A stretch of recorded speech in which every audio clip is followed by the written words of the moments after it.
Guys ഇന്ന് എന്താന്ന് വെച്ച് കഴിഞ്ഞാൽ ഒരു ഗെയിം റിവ്യൂ ആണ്. സാധാരണ സിനിമ റിവ്യൂ ആണല്ലോ ചെയ്യാറ്. ഇപ്പൊ ഒരു ഗെയിം റിവ്യൂ ആണ്, കാരണം കണ്ടന്റ് ക്ഷാമം. ഇത് സബ്സ്ക്രൈബ് ചെയ്യേണ്ടവർ ഇഷ്ടപ്പെട്ടവർക്ക് സബ്സ്ക്രൈബ് ചെയ്യുക, അല്ലാത്തവർ സബ്സ്ക്രൈബ് ചെയ്യണ്ട. ലൈക്കും ഇഷ്ടപ്പെട്ടവർക്ക് ലൈക്കും ചെയ്താൽ മതി.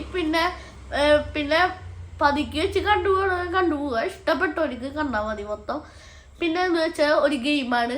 എല്ലാവരും ഇപ്പോൾ എന്നിട്ട് ഒരു കാർട്ടൂണിഷ് ഗെയിം എന്ന് പറഞ്ഞ് തള്ളിക്കളയുന്നു. പക്ഷേ ഇതിപ്പോൾ ട്രെൻഡിങ് ലിസ്റ്റ് നിൽക്കുന്ന ഗെയിമാണ്. ഇപ്പം എല്ലാവരും കളിക്കുന്നത് ഈ ഗെയിമാണ്. ഗെയിമിൻ്റെ പേരെന്ന് വെച്ചാൽ പാൽ വേൾഡ് എന്നാണ്. ഈ പേരും കേട്ടിട്ട് എല്ലാവരും കളിക്കാറൊന്നുമില്ല അധികം. പിന്നെ ഇതിൽ ഓരോ സ്പിയേഴ്സ് ഉണ്ട്. സ്പിയേഴ്സ് എന്ന് വെച്ചാൽ ഇപ്പോൾ അൾട്രാ സ്പിയർ, മെഗാ സ്പിയർ, അങ്ങനത്തെ സ്പിയേഴ്സൊക്കെ ഉണ്ട്.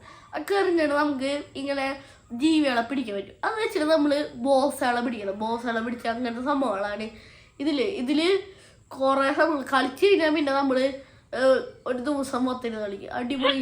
കാരണം ഇപ്പം ട്രെൻഡ് ചെയ്യിക്കണം. നിങ്ങളിപ്പോൾ ഒരു മാൽബ്രോ എന്ന് പറഞ്ഞ ഒരാളുടെ കണ്ടുനോക്ക്, പാൽ വേൾഡിൻ്റെ വീഡിയോ. അവരുടെയൊക്കെ നിങ്ങൾ കാണുക. പിന്നെ വെക്ടർ ഹീൽ എക്സ് എന്ന് പറഞ്ഞൊരു യൂട്യൂബർ ഉണ്ട്, അയാളുടെ കണ്ടുനോക്കുക. അവരുടെയൊക്കെ കണ്ടുനോക്ക്. നിങ്ങൾക്ക് എന്തായാലും ഇഷ്ടപ്പെടും. കണ്ടു കഴിഞ്ഞാൽ പിന്നെ നിങ്ങളിരുന്ന് കാണും. അടിപൊളി ഒരു സംഭവമാണ്. നിങ്ങൾ കാണുക. ഞാൻ നിർബന്ധിക്കില്ല, നിങ്ങൾക്ക് കാണാം. പുതിയ അപ്ഡേറ്റ്സ് ഒക്കെ വരുന്നുണ്ട്. പുതിയ വേൾഡ് സ്ഥലങ്ങൾ അതൊക്കെ വരുന്നുണ്ട്. നിങ്ങൾ കാണാം. പിന്നെ ഇത് ചിലപ്പോൾ പിന്നെ കുറേ കഴിഞ്ഞ് കഴിഞ്ഞപ്പോൾ 2025 കഴിഞ്ഞാൽ പിന്നെ എല്ലാവരും കളിക്കാൻ കൊടുക്കും. അപ്പോഴാണ് നിങ്ങളിത് അറിയുന്നുണ്ടാവും. പക്ഷേ നിങ്ങളിത് ഇപ്പം തന്നെ ഡൗൺലോഡ് ചെയ്ത് കളിച്ചു നോക്കുക. അടിപൊളിയാണ്. കളിച്ചു. ഇത് പ്രമോഷനൊന്നല്ല, അടിപൊളി സാധനമാണ്.